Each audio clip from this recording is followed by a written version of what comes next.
Welcome in. Welcome back to Do It for the Story. Cheers. I'm Stacey. I'm Morgan. This is delightful. Cheers. I do like it. What is this again? This is a non-alcoholic margarita made with non-alcoholic tequila. I left the bottle. I meant to bring the bottle down so I would remember what it was called, but I'll put it in our Insta stories. Because I really like it. It's refreshing. Yeah, I got this at the local liquor store. Like, I don't think to ask about non-alcoholic stuff there, which is so funny.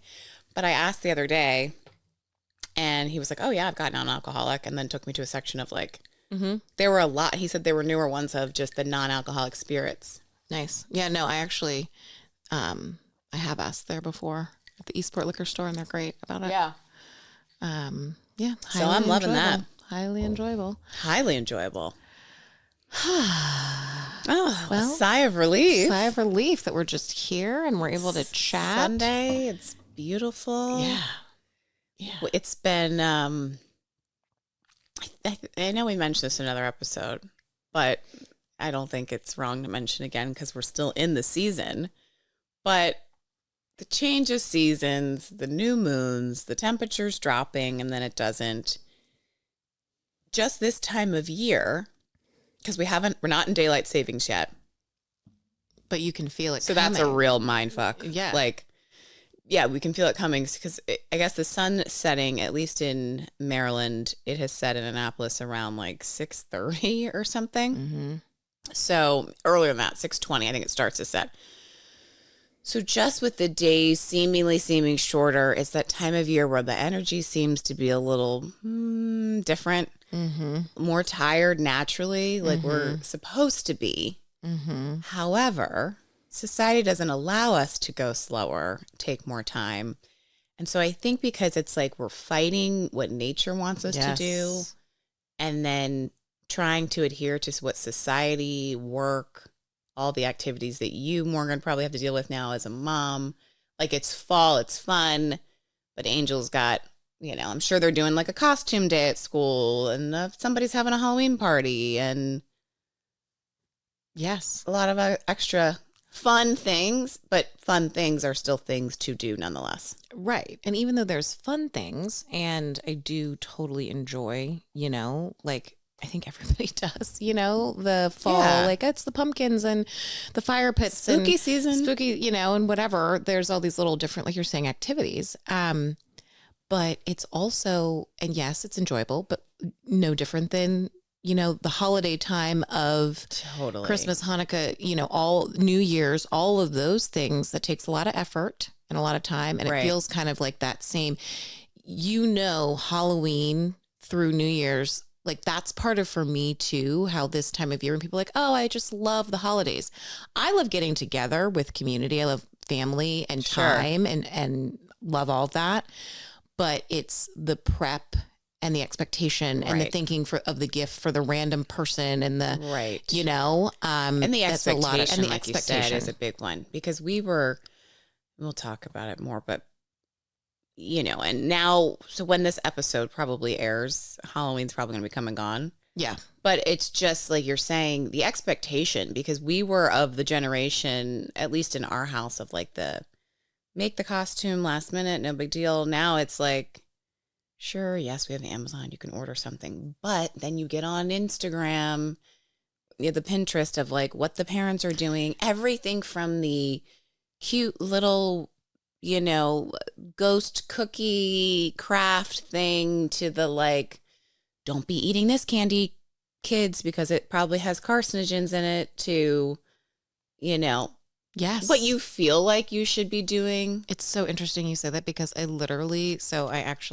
like, I need to write this down for myself because I was trying to, Angel's school Halloween party is this week. And I was like, oh yeah, I have to have something. And it can't be, luckily, but I really like that the school does this. We don't do candy. I mean, we're Right. not doing candy. But it's like stickers or whatever, which is Right, like grab bag stuff, which is, easy, or like a little mini Play-Dohs, Order it which I tonight. love that, Amazon gifts. Right. I thought about doing the same, and then But with that though, is like you said, I was thinking though, when I was of Halloween prep, knowing that it's here, oh, I got to get candy for the kids. And then I immediately in my head was like, Am I getting candy? do I want to get candy? Okay, all of these horrible things that are, I'm sorry, like we see it's all over. I know. And right I now. felt like, because I'm obviously buying candy as just a auntie. Like I don't have Yes. kids. So I'm like, I am the person that's bringing, and on one hand, I'm going, this would be the time that you, like I'm thinking, I literally was thinking this morning of like, I've got to get candy trick-or-treating this week. Yes. And again, this is going to be aired. But I thought, do I get candy? I know. Like I did last year. You know what I got? I got little bags of pretzels that they have that were like Halloween. I love that idea. Yeah. I love that. And it wasn't the goldfish ones. Because Right. the goldfish also have a bunch of crap in it. A 0 on And I'm Yucca. just like, I'm not going to do that. It's just like when I go to a food bank, I'm not going to walk into the grocery store and buy whatever cheapest and crap. If I'm not going to serve it at my table, I'm not going to put it in, our community, like we have like a community little mailbox that's a food pantry. Yeah. And I stop at the pantry on the way back from the grocery store where I too am putting in things from Whole Foods and Trader Joe's that are.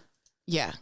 No, but yeah, I was already thinking because, and I do like, I forget what it's called, but it's, went viral on, I think they say it's like the trick or treat witch or the Halloween witch or something, where you encourage your kid, like, oh, if you leave a bunch of your candy out, then the witch will bring you something to trade in the candy. So I've not seen that because it's probably not my algorithm, No, but it's not your that's really algorithm. cute. And it's really cute and it's great. And I was thinking then it could make it easy for me to say, Angel, you get to keep, these 6 pieces of candy. That's a good one to mention. If you're a parent listening to this and you haven't gotten that in your algorithm, especially probably dads, I'm just assuming they wouldn't as much. Yeah. But like, I'm assuming, again, this will air a week after Halloween. If your kids still have candy. Yeah. Tell them to put out for the Halloween. Well, watch. and you know what the other thing is too, that I loved an old neighbor, they actually had to move away, but that had kids older than Angel, and we just at this time, Angel was still a babe, so we were like, oh, we're gonna have a little front yard party for trick-or-treating, you guys come by. And they came by and they were like, we do trick-or-treating. Like we get out of the door, right when the trick-or-treating starts in Eastport, it's like right at 5 or something. Mm-hmm. And then when we go home, this was her idea versus the witch thing. When we go home, she said, I continue giving out candy, but I give out the candy that they received. They can keep 5 pieces each. And then I don't have to buy a bunch of candy. And then I was like, that's genius. Oh, that is a mom you want in your network. And she had 3 boys and has been there, done that. Pro tip. Right. Okay. Right. That's good. And I'm sorry that aired after. Well, and even if we had aired, because at the point where we're recording this, the only thing that we have time for is to drop it on Halloween, and everyone's already going to have bought their candy anyway. So this will be tips for next year. Yeah. Sorry about that. Well, better. Yeah. Anyway. But with all of that, like with just all the stuff going on, like you're saying, it just causes, even for me, someone without kids having to do the school party, it causes extra, because you also have it even at work. I was going to say, it's not just for the parents. It's like for work. I have friends that this week just happened to have to travel for work, and their company is like, hey, let's surprise everybody and dress up. No. I swear. Oh, and it's different God. when you were in office. Anyway, I won't keep going on about the Halloween topic too much. We'll talk about that in our Halloween episode. But it creates extra stuff. Like you're saying, it's also a signal of this time of year. Work is busier because for a lot of people, it's the end of the year, depending on when your fiscal year is for work. Well, if it's even not your fiscal year, a lot of companies rely on this time of year, the spending. Oh, If you make a physical product. Right. So it's just busy. Yes. And so with all that, we're long-winded getting to it. It's like, it can cause extra stuff going on where it's probably a time of year where therapists are like, they're probably very busy. They're busy. I know mine is. they're busy. Oh Oh my. my God. Oh my Should I God. just get into it? I think we should. Yeah. I think we should. Yeah. I don't know. So like, I feel like y'all know how, because we've given a little peek in behind the scenes of like how we prep. What are we going to talk about? Today, Stacey and I both I think Stacey said 2 different topics. The second one was therapy. And I said that was the only one I had on my list. So I guess that's what we should go with. But yeah, no, I, like Stacey said, it's the season, it's the time of year. And I got sick. I just work and typical, the life stress of, just average life stress. I'm not talking about anything extreme, but everything that, we just talked about. Travel. Travel is something that I think everybody can relate to. Having a trip, as fun as it is, it takes energy to get there. Yeah. And then can even be, draining. But for me, physically, travel is a huge drain. Everything from the prep of it to just sitting and being still is really hard on my body. And there's probably other things that I'm like forgetting, but yeah, you got a lot going on. Just a lot going on. And it was the perfect storm for all of a sudden I just, was in a bad way. And I'm super lucky to have a partner in Joe that knows me so deeply and cares for me so deeply that he was like, not only did he name like you're off, like something like I can just feel, he's like, I think you're having a hard time and you're not your normal self. And not only does he recognize it, but he recognized it and he just named the thing and didn't blame me for it. It's like always understanding, like you got a lot going on. But that you also have that relationship where you are able to receive that from him and know it's coming from a place of love and awareness. Yeah. Because, you're a vulnerable person. So it's not like you're trying to hide what you've got going on. But you're able to hear your partner say that and not take offense. You're like, got it, loud and clear. Yeah. And, I don't need to go into the depths of that conversation, but it was me, ending it being like, I do feel off and I am having a hard time. And because for anyone, I think when we get out of and I shouldn't say anyone, I think the way I think a lot of people operate to kind of keep themselves together is with routine, right? And when our routine is off, that in itself can be totally, just the domino effect to feel off and to have a hard time. And then when you add other things like the things that I just named, and on top of that, for me, just being someone that does live with multiple disabilities, I just don't have much of a safety net in the sense of, I don't mean a safety net of like family and friends. I mean, a safety net of like mental capacity. I can quickly. You don't have enough bandwidth to deal with extra beyond the what's your normal in front of me. Yeah. And, I had tried, and then I think this is the last part I'll say before we kind of like, I'll let you kind of like organize the next part of the conversation. But I do think it's important to name right here too, is that I had been, doing really well. And I am I think you all have heard me say the phrase, like my health journey, because it is that. And I'm still very much learning. I mean, understand that like it was 2020 when all of my really extreme health issues began. And so I'm really still learning. Yeah. And I'm learning about myself and my body and my mind. And I had been on Lexapro since, actually should look at exactly when I had to start that, but I probably in 2020. And I was just like, I'm, doing all these things and I'm feeling really good. And like, I just want to know because for me, this is me naming it. Mm-hmm. I feel like, and I think probably, some of my healthcare providers would agree, but still, this is me naming this. I'm not a doctor. It is, I say journey because it's an experiment to me. Like there's always going to be things changing there's and not adapting. a cure for every one of your disabilities, right? Even on the physical side. So it's going to be a journey. You're not going to be like, I'm good. I'm not going to take new medicine. Right. Right. So it is going to change. So I have to like test things. And I was kind of like, well, I just want to know what it's like. I feel really good. Like, how do I know if I still need to take this? And so I had talked to, one of my healthcare providers, and I had said, I'm going to taper off the Lexapro, and they told me how to do it. And, that they said, okay, like we're going to let you try, but if you have any issues, please don't be afraid to go back on.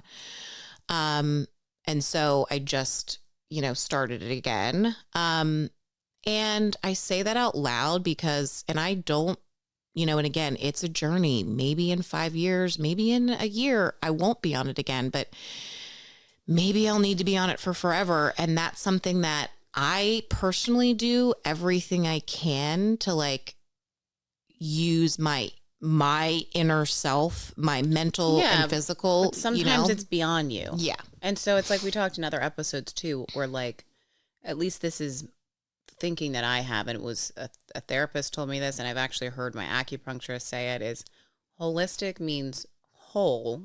Like I think of a circle. It's not just a one thing. It's not like linear. Here's your start, here's your finish. It's like things are going to change. So you talk about your journey. It might not be a perfect circle, but it may take, talk therapy plus Lexapro plus, the medications you're taking for your arthritis and what you're putting in your body, what you're eating. Are you sleeping? Are you exercising? So it's a lot of things. You can't just come at it with take this pill, you're good.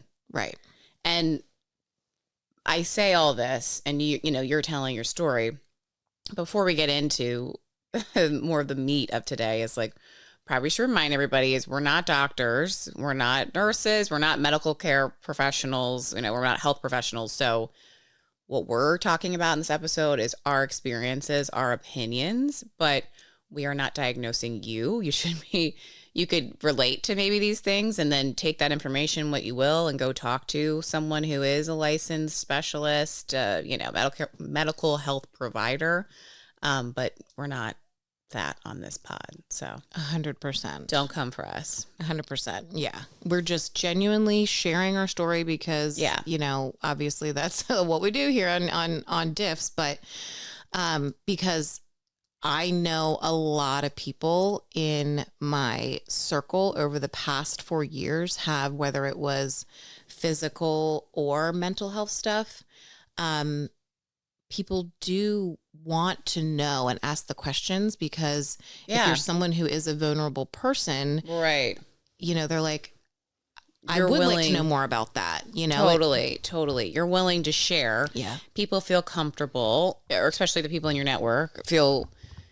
If they're asking you, that means they like your advice or they deem you to be creditable. And so it's also like, even though we're talking about this, again, therapy is a choice for the person that is going to go seek the help. Right.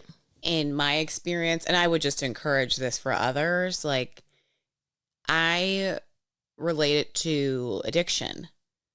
If you know someone in your life that is addicted to whatever, you can't tell an addict, hey, you should go to rehab.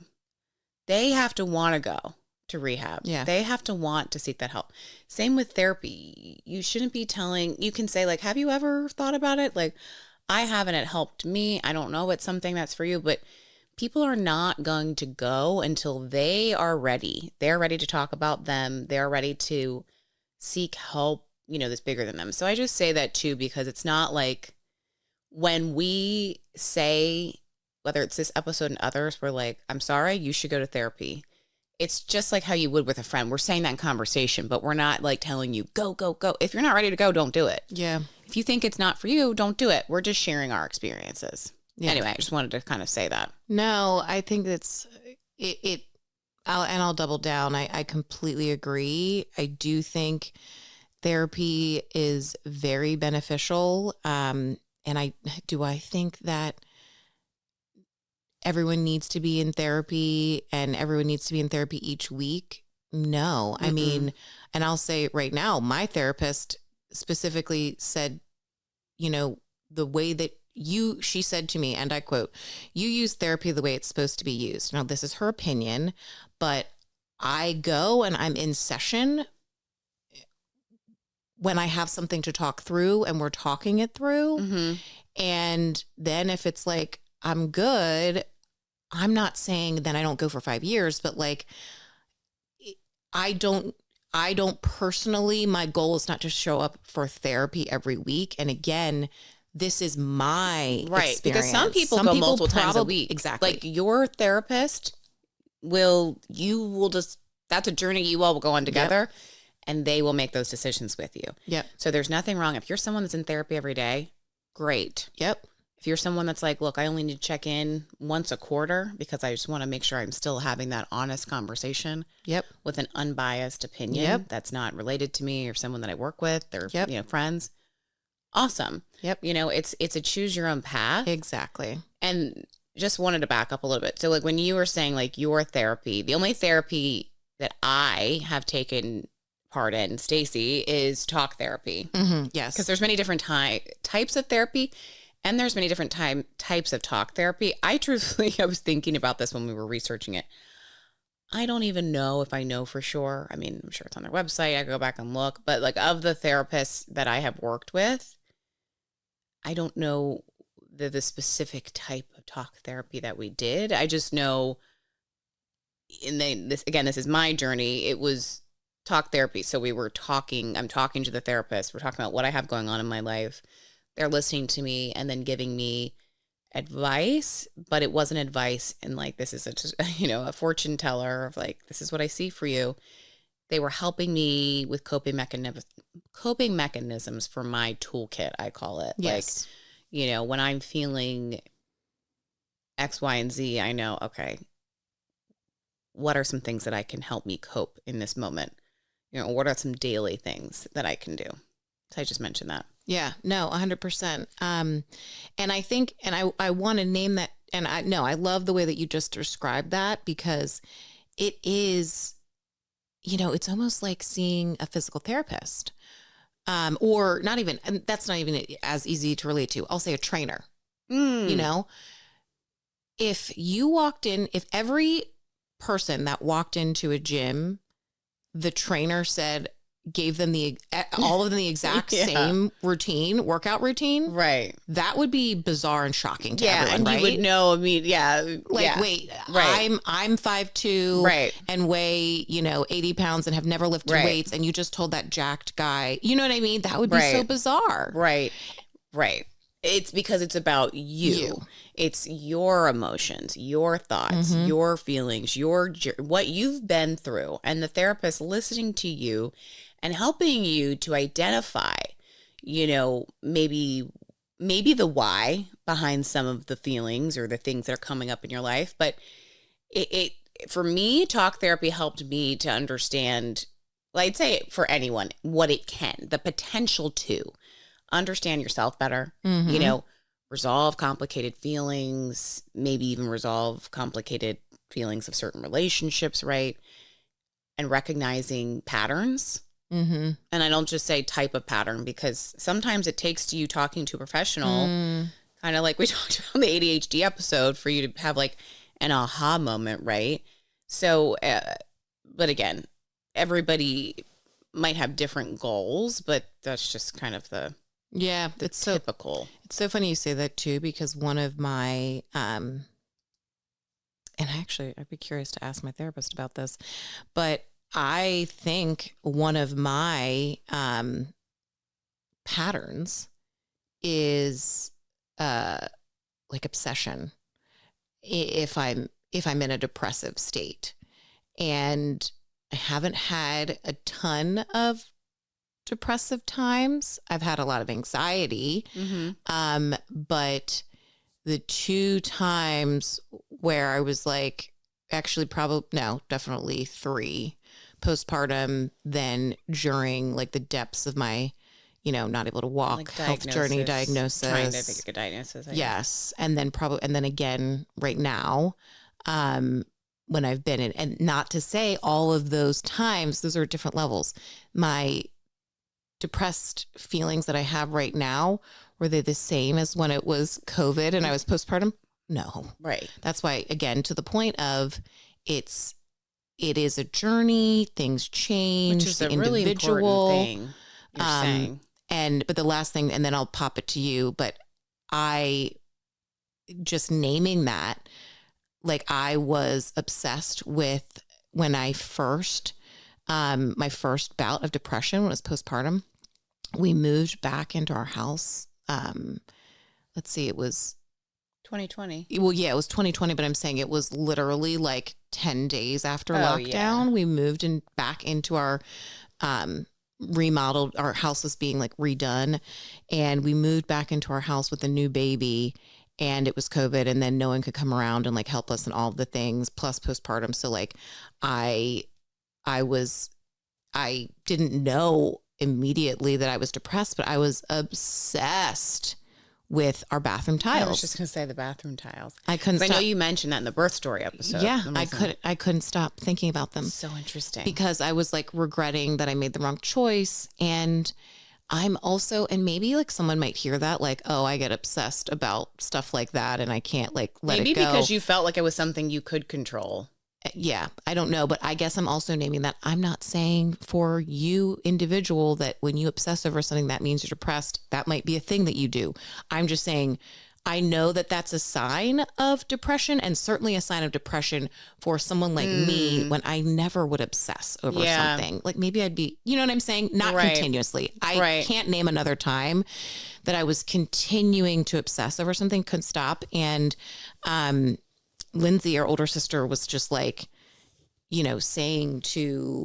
said to me, and then, said it to Joe as a community. I'm just kidding. Stop talking about the tiles. Just said out loud, like, Morg, I love you so much, but like, I do want you to know, like, obsession like that sometimes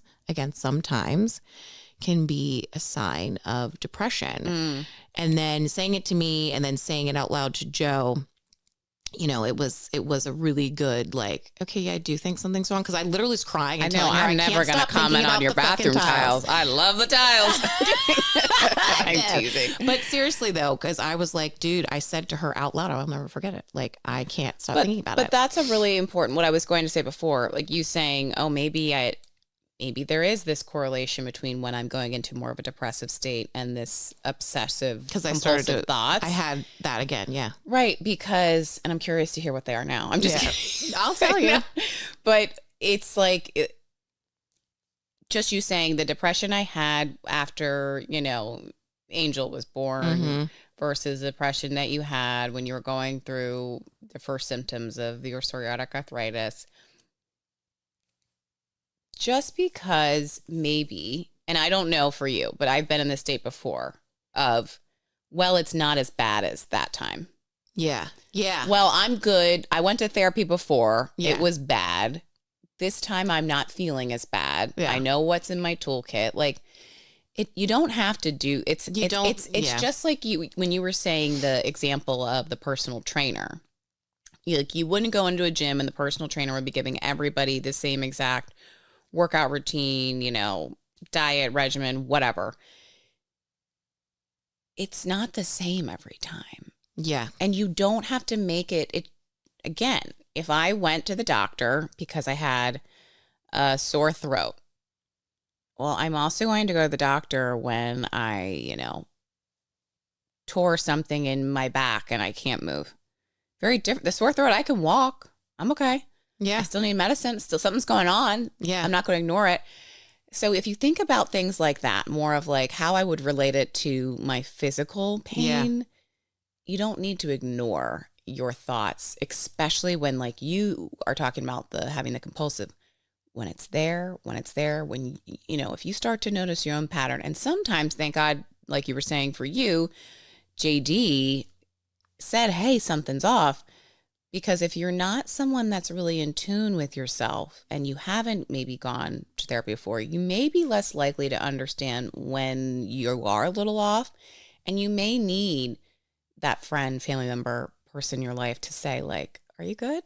Right. Which again goes back to community and why it's so important. Because no, you make a great point, because it was Joe that had to name for me, like, I think you're depressed. Right.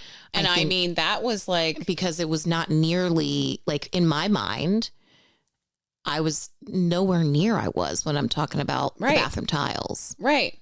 And that's what's interesting too, when you said that about JD saying something to you and our sister Lindsay mentioning to you with the postpartum about, hey, something might be going on. Not the first time I went to therapy, but the more recent time when I started going, it was you and our friend Warren and Cease and my husband Joe saying something. You and Warren at the same time were like, are you good? Like, around my anxiety.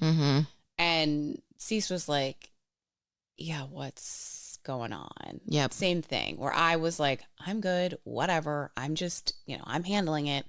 Like, I was pushing through the thing and not really focusing on how it was also making me act. Yeah. Like, sometimes you can't see it yourself. Yeah, because you are just trying to get it done. You're just like, I'm pushing through, whatever. Well, and when you're saying you're pushing through the mental piece, because there could be so many reasons why you're feeling bad. Could be something crazy is happening at work. It could be a health thing. It could be your kid.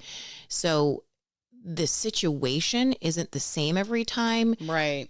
To have the same reaction, but also to even like recognize if it is something at work, you might not even think it's as serious as that time that you had a health issue, because it's your job and it's not necessarily like crippling your life. Yeah. You know what I mean? So you just have so many different responses. And it's also like you're saying, like, okay, so for me, my therapy journey, the first time I went to therapy was in college. I was junior in college, I think. Okay, yeah. Let's say junior, sophomore, whatever. It was not my freshman year. I started going to therapy. I actually sought out a therapist on my college campus. Shout out Towson University. To you. And I just went on a whim because I'm like, I am not in a good way. And I knew I was depressed. Again, I had never been to therapy. I also just was like, okay, well, perfect. Thank God I was on a college campus at the time. That especially, I think, in that younger time, in your 20s, if I had just graduated, I wouldn't have had health insurance at the time. Thank God for Obamacare. And I probably would have been dealing with all the other things of life, figuring it out as a 20-something, distracted, and I would have been prioritizing my health, like we talked about in the 20-somethings episode. And so I started going to therapy there, and I was going to therapy. I mean, the reason as to why I started getting depressed, there were many things that compounded that were going on in my life. It was schoolwork. It was an intense workload. You're still doing the adulting thing. I'm also a college student drinking. I didn't have a drinking problem, but I definitely was self-medicating. Like, I definitely used to drink a glass of wine to help me go to sleep during that time, thinking, again, this is before we had all of as much information we do now, thinking like, oh, this glass of red wine is going to help me sleep, because I've been having trouble sleeping. And I kept wanting to wake up and write down things that I weren't going to, because anxiety and depression go hand in hand. And a lot of times one can be the precursor to the other. And so for me, was going through a time in my life where someone that was close to me was losing their mom. She was dying of cancer, and I was close to this person in a way of just being a friend, like listening and hearing it all. But I also had this tremendous guilt about, like, I can't believe this is this person's college experience. And also, you probably weren't thinking of as much, but you were also close to that mom. Oh, I was close to her. So it was like a double down. Oh, it was just all just the kinds grief of of things. it. Just the grief of it. And then it was just the norm, like I said, college shit. of shitty guys, of workloads, of having to manage my life my own. So some of the things that at least more later on in my life, my current therapist now, she'll always do my check-in at the beginning of the episode, which is, how are you eating? How's your drinking? Like, how are you eating? How you drinking, meaning water. How's your sleep? How's your exercise? Yep. What are your moods like? And I will say too, like a good therapist, if they're not checking in on those things, I would be a little bit red flag or like what, because those are real core things to just anyone's mental health. Core things, but it also was a thing for me to be more aware of when I wasn't in the therapy session. I constantly ask myself that now, or if, a close friend or even my husband, whoever is having like a off day, and everybody has those conversations with friends, like, I don't know what's going on. I'm just like having this. And in my mind, I'm like, did you eat? Are you drinking? Yes. Are you sleeping well? Are you exercising? Because it's a check-in for me. And when I was in college and in therapy, one thing that was eye-opening to me as this young 20-something was the therapist saying, tell me about you. What were you like in high school? And again, I'm like a sophomore or a junior in college. So I'm like explaining to her, I was this athlete. And she's like, and did you do sports every day? What was that like? She was asking me these questions to get a better sense of me.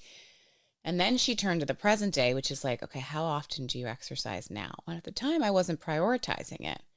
I'm like, I'm walking around campus, whatever. And she looked at me first and was like, Stacey, you being someone who has exercised every day of your life for at least an hour, probably 2 a day, to then come here and maybe you'll exercise on a Monday, maybe you will Thursday, not prioritizing it. She's like, that's like you being on a depressive a medication for depression or anxiety and just choosing on your own just to stop cold turkey with nothing to replace that.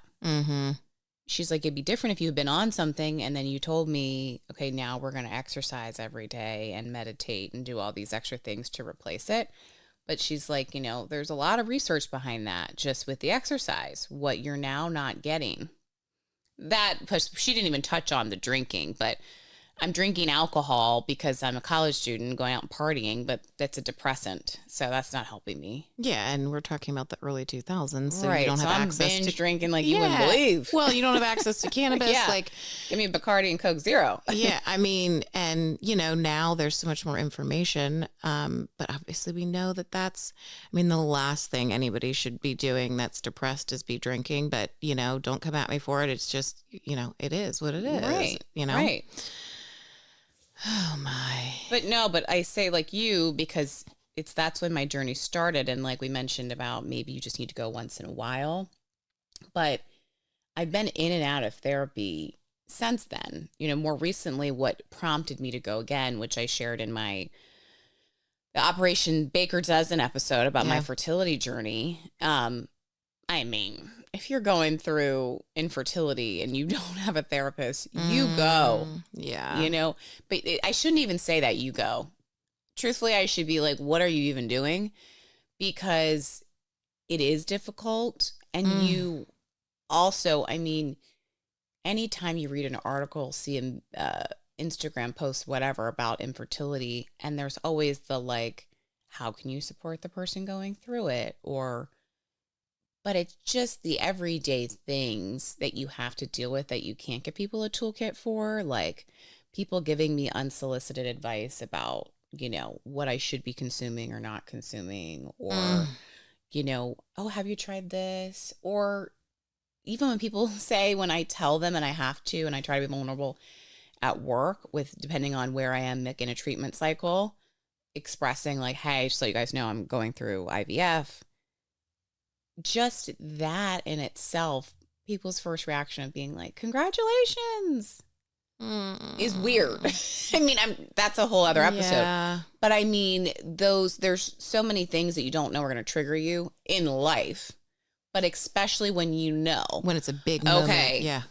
Here are the dates you're going to go through this thing. Yes. I'm like, let me just get ahead of this, get my therapist on board. Yeah. And I too, and again, this is not Morgan and I not being medical professionals, I too was put on Lexapro when I was having difficulties with my anxiety. And I've gone on and off of it as needed. I, but it was funny at one point during that fertility journey, or at a point during my journey, when I was at one of the doctor's appointments and they asked, what are you taking? To what medication supplements are you on? Yeah. And I said, I'm taking Lexapro, but and they were like, don't fade it out. Don't phase that out. You're going to need to stay on that. And thankfully I listened, go back and listen to, Operations Baker's Dozen, but thankfully I listened. They even said, it's rare. We wouldn't recommend women going through IVF to be on some kind of anti-anxiety, antidepressant medicine. Absolutely. Because that's what, and again, this is my therapist, but my therapist says, and it's just like me going back on it. She's like, we've talked about this before. Like when you're in these moments of anxiety or depression, it's so hard to come out of it sometimes without the extra help, especially when you're someone, she looks at me and she knows, I know you already do, even if I get off track, because I got off track when I was sick of, going and working out. But she knows I do the meditation and I do exercise and I spend time with family. Circle, that holistic thing. You're doing the holistic many thing things. and I'm doing all the things. And it's like, Morgan, you're doing these things and you're having a hard time. Mm-hmm. And physically, it is impossible for you to heal physically if you can't bring your mind to a level where you can even focus on the physical. And that's what happens again for me. I know when I get on that loop, when I get like my obsession that happened recently, and I will always have to be somewhat not obsessed, but I will always have to be conscious of health things, meaning food and chemicals and things I'm exposed to. Dietary restrictions, all of those things. I have psoriasis, I have rosacea, things that I put on top of my skin, all of those things I have to be aware of. But getting to a level where I was getting really obsessive about it, and I understand why. I can understand why, right? Like when you have so many things going on health-wise and you're scared of... Yeah, it seems like another thing. But also I'm saying... Yes, but I'm also saying I know why I'm getting obsessed because it is so impactful to, my journey and seeing things like that, things that I used to eat eons ago all the time, being filled with chemicals. And I understand why I would go there. I understand, but it's like, now being obsessed with it though, will also bring me, it's not helping me. Do you know what I mean? Right. Being aware and working on it and always choosing the right things is one thing, but being obsessed, there's a difference. Right. And I think that's a good segue into this other part of it too, because I jumped ahead in that and said, it's another thing. Cause I was thinking you were going to say that you were focusing on all the, the physical ailments, the physical symptoms of your many disabilities, that going to see your rheumatologist, you got to do that. You got to check the box to get the medication and, whatever. But that the mental side, because we do have such a focus on physical health over mental in at least Western culture, the United States, that 9 times out of 10, like, I'm sure you can relate to this too. When a friend, whether it's a guy, girl, whoever, is venting to you that they're going through whatever. And if I, as the friend, and I always do ask, I'm not saying you should go to therapy, but I'm the person, I like to believe, if I don't ask, I don't know if anyone in their life is asking or sharing this anecdote of their own journey. I say, again, this is your journey. This is you. Are you talking to anyone else? Like, and I say anyone else, not meaning, of course, I'm happy to hear you, happy to have you come to me for advice, but I'm not a professional. Right. I have found a lot of help when I've gone and talked to a licensed therapist. Like, are you talking to anyone like on that level? Because 9 times out of 10, my friends with kids are, no, I haven't yet. It's either yes, I am, or I haven't yet because it's another thing for me to do, Mm-hmm. especially those with parent or those that are parents are like, it's another thing I've got to add to my list. And because talk therapy isn't just a session where, at least in my experience, when I have a psychiatrist as well. Mm-hmm. My psychiatrist can prescribe me medicine. My therapist, my psychologist, she cannot. So my therapist recommended me to the psychiatrist to be able to prescribe me the Lexapro. But in that, and again, everyone's different. I'm not like talking shit. This was just literally my experience. In the session I had with the psychiatrist, it was more about my symptoms of the condition that I was seeking medication type of therapy treatment for. It wasn't like we were doing the full talk therapy of like, walk me through how you're feeling, how did that make you feel?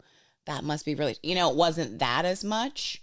It was an abbreviated session. And I wasn't meeting with that psychiatrist on a, weekly, bi-weekly, whatever the cadence was with my therapist, right? It was like, that's at least how I started my journey. Mm. And so I say that because therapy, it tends to be more of a time commitment. Mm-hmm. It is Mm-hmm. like going to physical therapy. Yeah, it is. It is. It's You a mental. can't just get the pill and say, I'm good. Like that helps me with my symptoms, but I don't, I'm on the Lexapro, but I'm working through what is it that's going on? Why am I, using you as the example, why am I having these obsessive thoughts? It's more of understanding the why and unpacking that so I then can recognize in the future, when that thing happens, what did I learn in therapy of how to cope? Yeah. No, I mean, you bring up a really great point, because for me, my therapist, I remember her asking me that, and I'm like, this was years ago. I remember her saying, I can refer you to a psychiatrist. But also there are some, general practitioners that with the therapist saying, hey, I can't fill a prescription, but I would like you to, I'm recommending this person needs to be on some kind of medication. And again, I'm not a doctor. I'm not someone who's medically trained at all. But I personally got my prescription from my general practitioner. And I guess what I'm prefacing is, I don't know. My general practitioner has been a general practitioner for a very long time, has deep connections in the community with all different kinds of doctors. He knows amazing folks to give out referrals. So I say that because, that's what's worked for me. But I know I have heard stories about general practitioners writing scripts without knowing that the person's going to therapy. And again, maybe that's a licensed thing that someone's allowed to do. But personally, my therapist and my general practitioner prefer the prefer the coupling of therapy with the prescription, not just being able to write that. I don't, and again, this is my opinion, so don't come for me, but I have witnessed it before with people in my life that are like, I'm going through this thing, and they do get from a psychiatrist or a general practitioner a script for whatever anti-anxiety or antidepressive medication. And then I'm like, and I personally think it should be mandatory that if you're getting prescribed one of those things, you should within a certain time period be required to have to go to talk therapy. Because it's like, to me, putting a Band-Aid on something. I know. You're not getting to the root of it. It's like, again, I could relate it to like polycystic, my PCOS, right? Yeah. Polycystic ovarian syndrome, of like, we're treating a symptom, but we're not treating the root cause. I know. And so I would encourage you, if you're relating to that, like, again, especially because everyone's journey is different and trauma and all of that, to getting some medication to help you be able to get up out of your bed every day, function as well as you can be, I'm all for it. But if you're not also talking to someone to unpack that, Mm-hmm. at some point when you're ready to, you need to. Like, you really should try. Just because, again, I feel like it's not going to give you resolve. Yep. Yeah. You know, and so maybe we could just talk about some of the benefits of, because I won't lie. I mean, I've definitely been in therapy where it didn't. I always tell friends too that are curious about therapy, know I've done it and I'm willing to share my journey with it or be vulnerable. I was like, don't be afraid to fire your therapist. If you, have a first session and you're like, I wasn't vibing with that person, I know it's just one session, you could treat it like a date where you're like, that was a really bad first date, but they weren't terrible. Let's get a second chance. Or if you're just like, it's not for me, no, you have that gut feeling, do it. Find somebody else. Because if you're not going to feel comfortable sharing your most personal thoughts, feelings, whatever, you're not going to get the most out of it. So it's like, don't be, and I say this more so too for women, because it tends to be one of our, weaknesses at times, of being pleasing. Like, there's always all these memes that go around about people at the nail salon. They don't get the color they like and they just go through it. The manicure, we've all been there where I'm like, oh my God, I hate this. But she's already done more than one nail. So like, what am I going to do? If you can't say, I don't like it, or this doesn't work for me, you're not being honest with yourself. So you can't be honest with the therapist. Mm-hmm. Dude. So it's rule number one. Yeah. Fire the therapist if you're not connecting.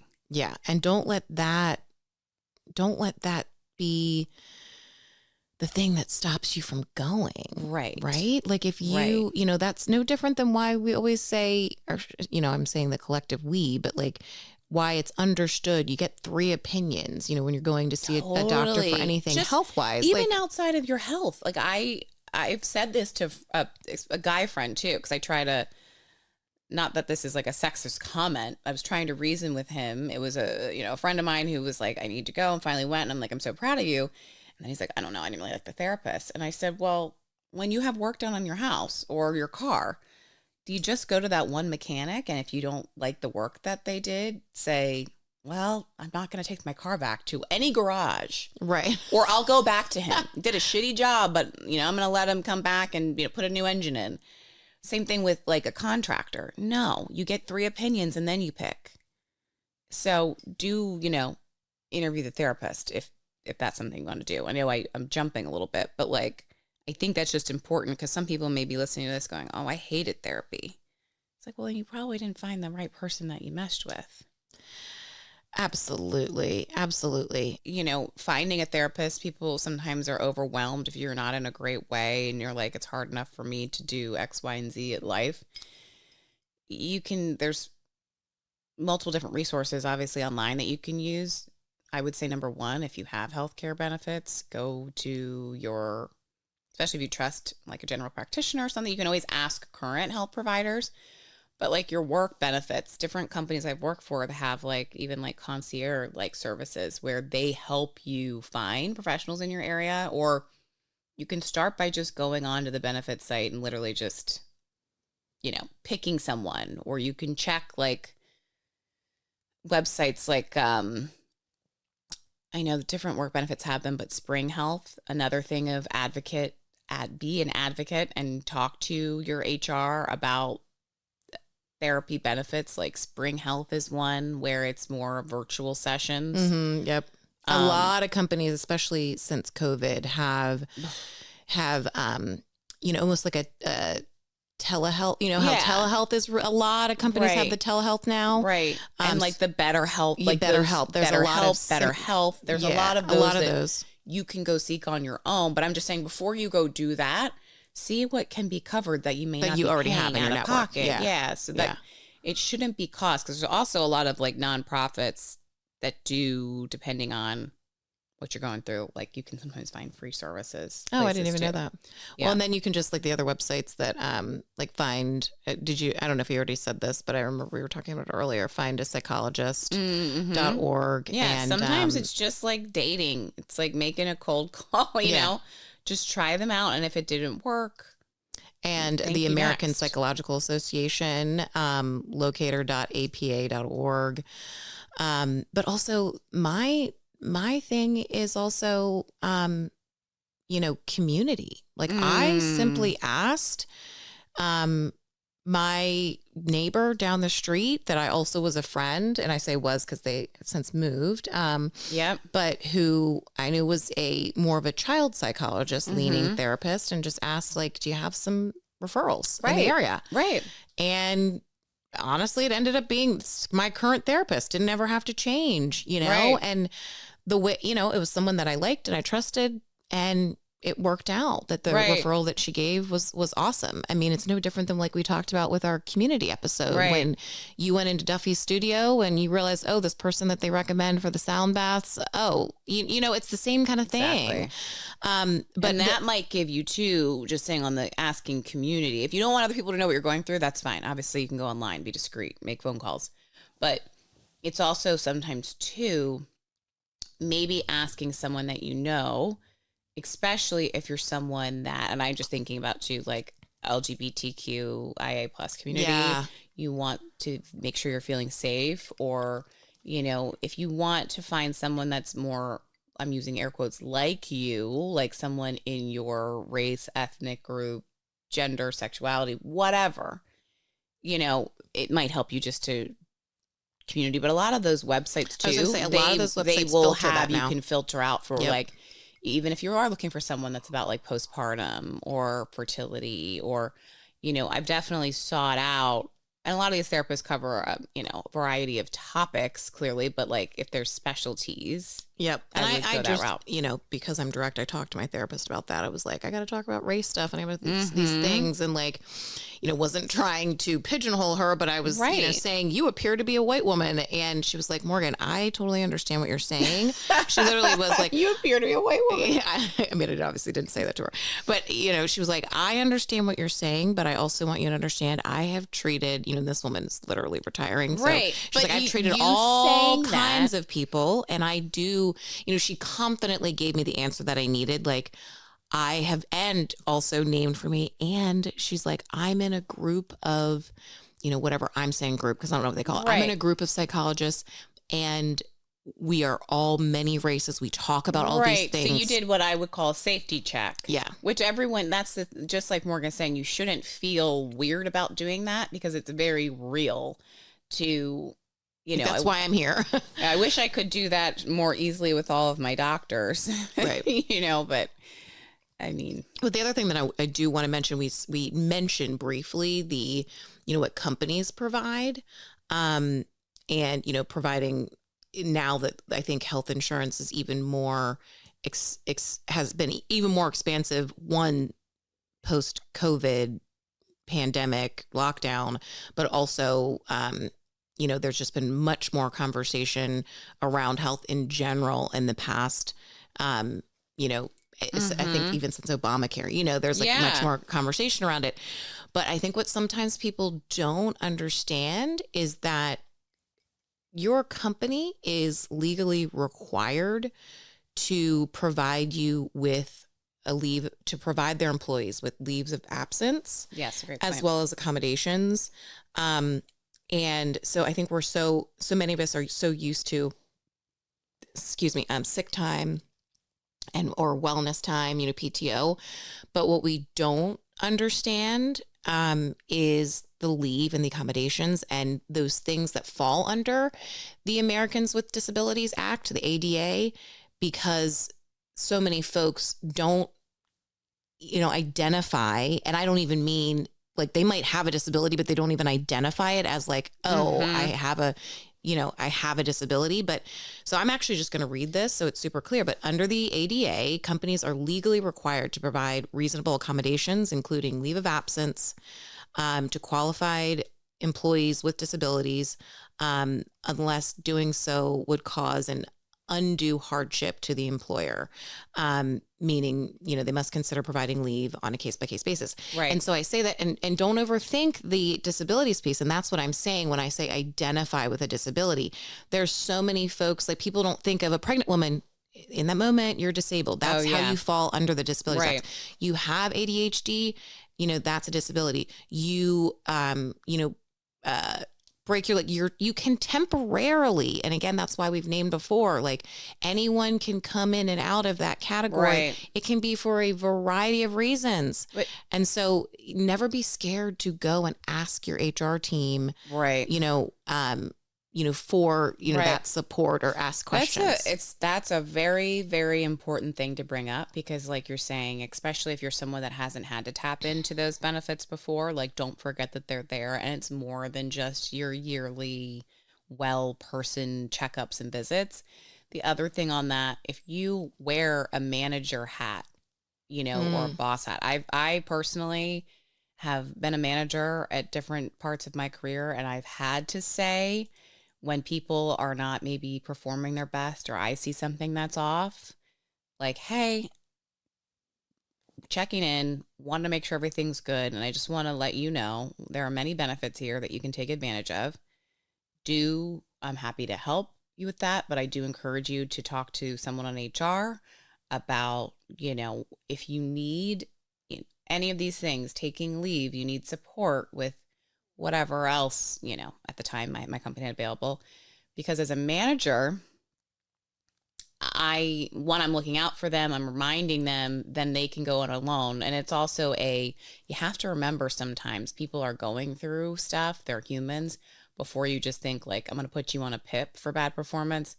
At least give them the option, and I'm not saying you always have to, but just remember that too. That's a good thing to encourage, be a good manager in that way. Yeah. No, I mean, 100% we're so relate to that. And that's all I'll say about that. But I think, before we just kind of close it out, with just reminders of, some things that we've mentioned here, would be the other thing for those that are listening to this and are like, I've never gone to therapy. Ugh. And I hate the idea of it. Exactly. Yeah, I hate the idea of it, and I don't want to go, and yada, yada. I think that there's a lot of stigmas around therapy that are so many unrealistic. Stigmas. And I think the biggest ones that come to my mind are generationally, religious, and I think gender. And I would add cultural / religion and gender are the big ones. I do think, I have hope for the future generations, but I think millennials, we aren't shy, at least, about therapy being important.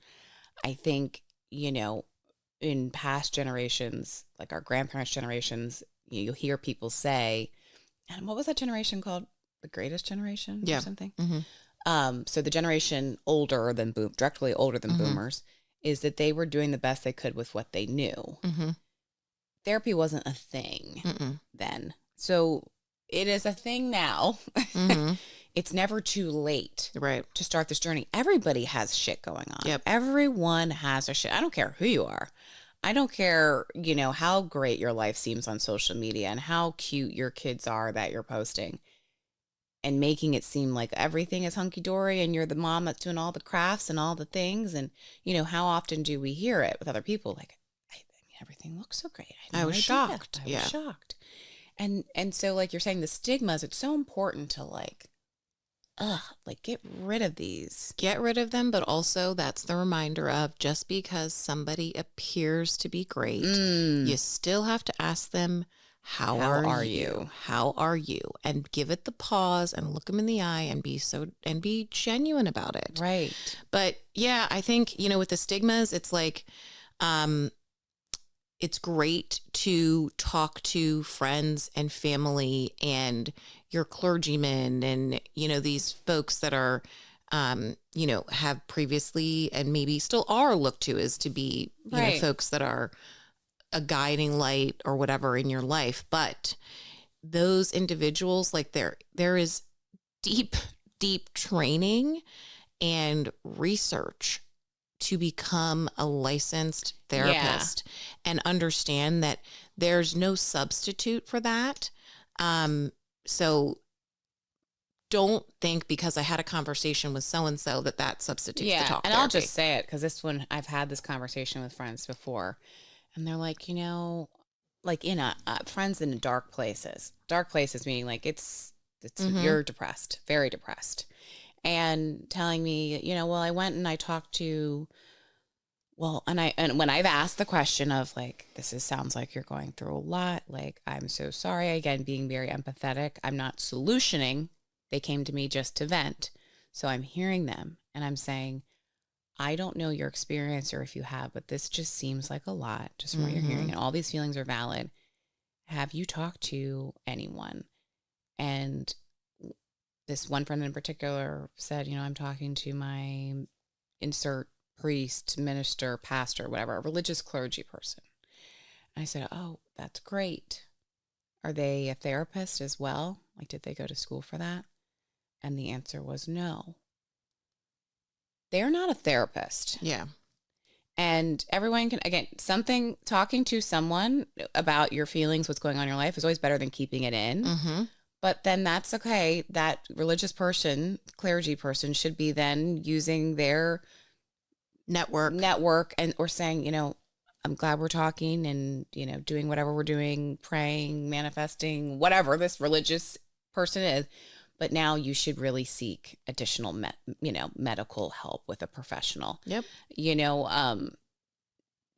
Yeah, I think that's just, it's not, I think sometimes people tend to go to the religious person because, again, with the stigma that therapy, the other stigma is you're weak therapy. You hear that generationally too. When we were kids, yeah, everybody had stuff going on, but we did it and we got through it and you just keep pushing. And that's the wrong message too. Yep. And it's not, that they're like, why? It's not just talking about your feelings that they're listening. Again, it's that toolkit. They're helping you to identify things that have happened, patterns, and help you to break cycles, break patterns. And then, you just become more self-aware or more aware of what's going on around you. Yeah, they're not there to just listen. They are going to give you that toolkit. It should be helping you to move forward to, get out of that moment that you're in. You shouldn't feel or think before you've even booked an appointment that you're just going to go and it's going to be, just like sitting with your bestie on a couch and just talking. It's not that. It should be a toolkit. Yeah. And nor is it only for someone that has, like we've already mentioned, a really serious mental health problem, right? And you very well may have that. There could be a time when you do go for that. Or, like you said earlier, it's the sore throat and the broken leg are two very different things, but you're still going to go see a doctor. So again, understand that. Not every therapist conversation revolves around,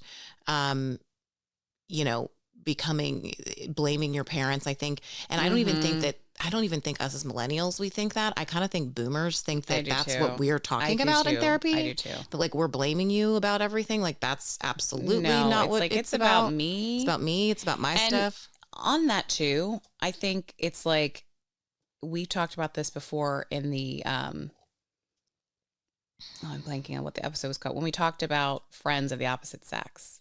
Platonic friendships, right? Yeah.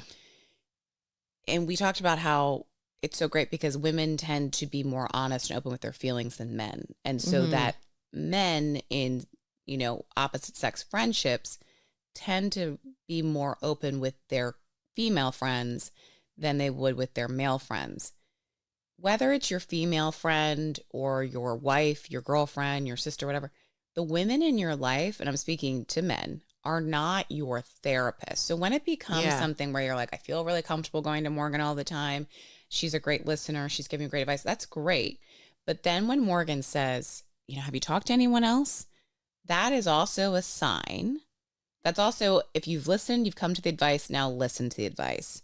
It's time to graduate from the friend vent to the therapy.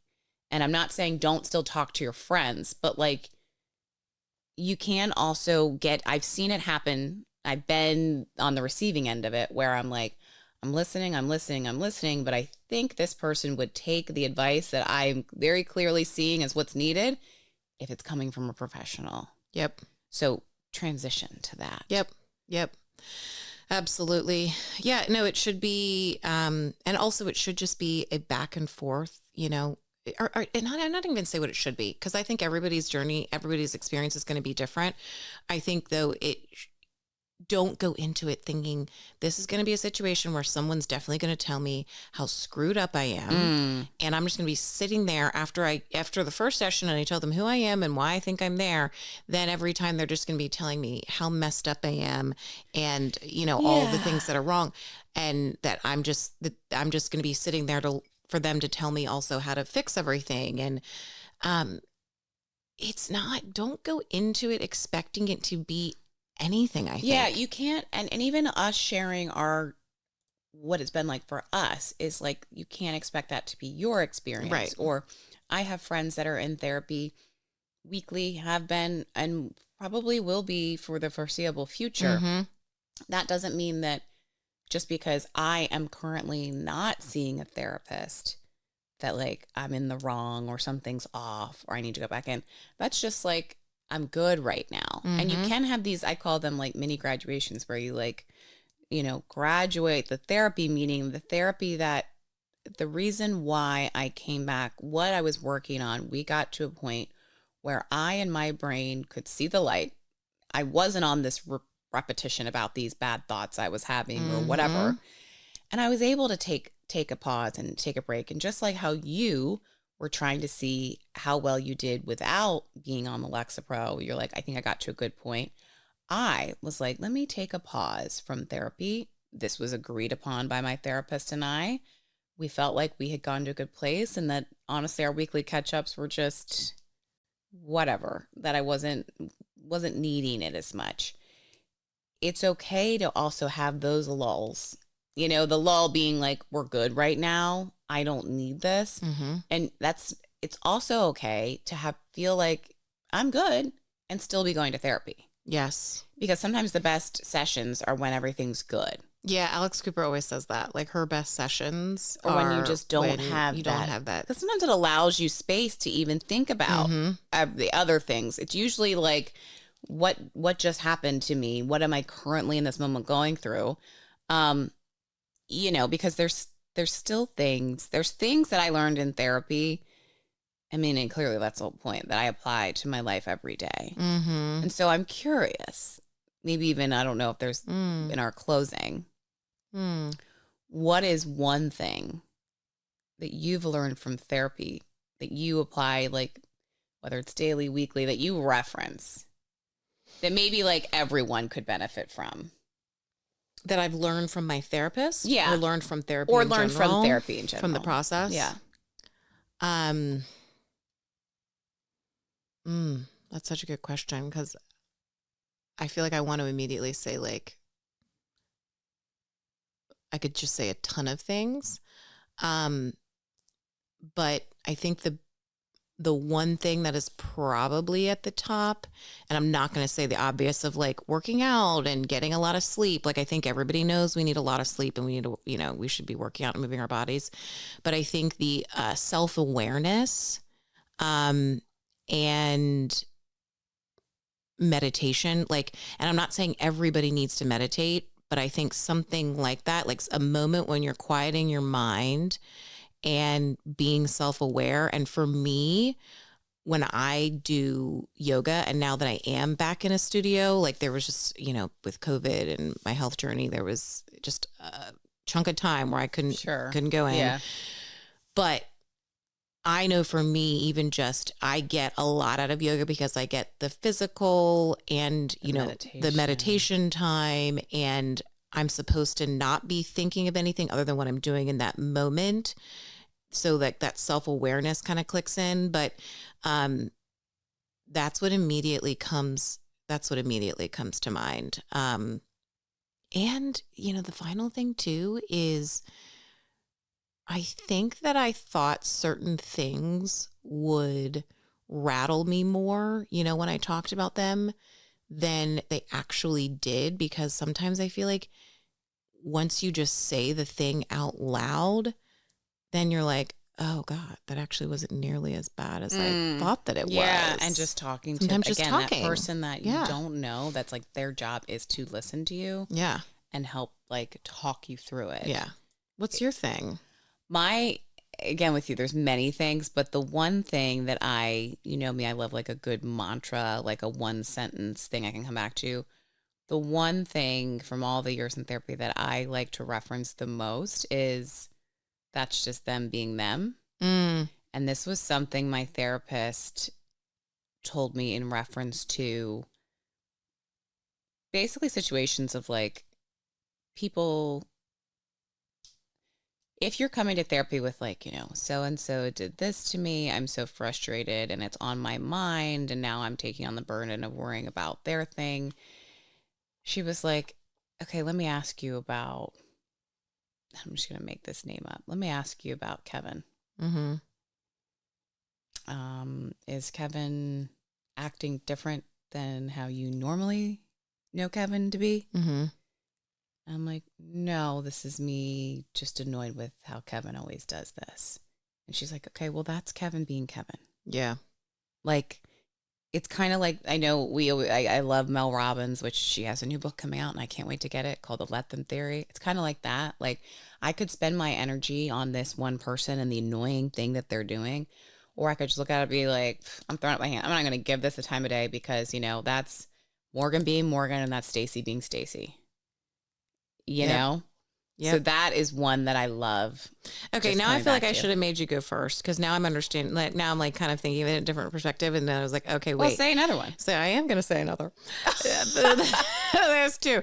So it's that I had mentioned this earlier, but this was one thing that my therapist taught me, and is I've said it, told multiple people this over the years, is that sometimes you can't, especially because of someone that has, you know, this is me speaking to anyone that might have health issues. Sometimes you can't even, your body cannot heal if your mind can't heal, or your mind is, and when your mind is in that dark place, you know, you can't get the body to recover. The mind body connection is freaking deep. And even though you may have heard that before, I'm sure you have, but like, if you've ever been depressed and you had a physical ailment happening at the same time, and you're like looking in the mirror like, why can't I just get on the floor and do the stretches, the physical therapy stretches that they told me to do? You're like, I'm laying here on the couch. What's the difference between moving onto the floor, onto the yoga mat? Yeah. Yeah, it's because you might be in that place with like your depression and, or, you know, or anxiety. And the other piece is, you know, realizing that because of therapy, I have an easier time identifying other people's anxieties or personal issues. And like, I can see that reaction, you know, that snap at me or like aggression. Totally. I realize like, oh, that's just their anxiety manifesting in like that aggressive way and coming out at me right now. That's their depression. That's their, you know, their self-consciousness, their jealousy, angst, all of it. You could list anything.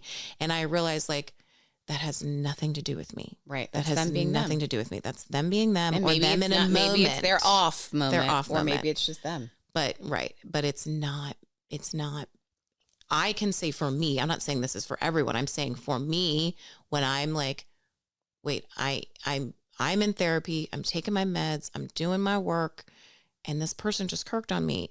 Oh, wait. That is them. Are they in therapy? Are they in therapy? Are they doing their work? Don't how's their eating? How's their sleeping? Don't dwell on it. Their exercise? I'm not going to let their. If you're like, they're not. I know they're not sleeping. I know they don't exercise. Yeah. Like, wait, why am I going to take to heart how they just responded to me? And that's the last thing I've learned, and everybody can relate to this. Thoughts are just things. You don't have to listen to them. Yes. So snaps. Cheers to that. If you take nothing else away, that's probably, that's a big one. Thoughts are just things. You don't have to listen to them. And write that like I have on a paper size Post-it it's on my wall, literally look at it every day in my office because thoughts are just things. I don't have to listen to them. And awareness and presence is the key to unlocking happiness. Like if you are in a moment of, and this is someone who's saying like, I have to take the medication and all the things, but the biggest thing that does help me, even when I was realizing, oh, something seems off,